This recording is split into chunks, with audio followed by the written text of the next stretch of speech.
नमस्ते, प्रणाम, जय सीताराम। हाय मेरे प्यारे दर्शकों, कैसे हैं आप लोग? मैं ठीक हूँ।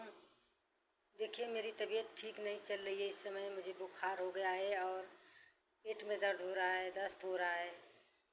इसलिए मैं वीडियो टाइम से बनाकर आप लोगों को भेज नहीं पा रही हूँ। जो भी गलतियाँ हुई है मुझसे क्षमा करना, और मेरे चैनल पे इसी तरह आप लोग बने रहिएगा, अपना आशीर्वाद दुलार प्यार देते रहिए। और मेरी तबीयत ठीक हो जाएगी तो आप लोगों को समय से वीडियो भेजती रहूँगी।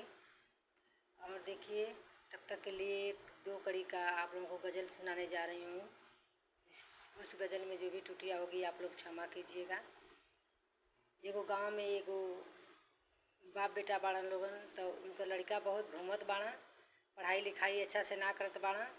तो वो पिताजी उनके अपने लड़का के समझावत हमें, कैसे समझावत हमें, आई ये गज़ल के माध्यम से आप लोग सुनी। बबुआ करबा न मन से पढ़ाई, बबुआ करबा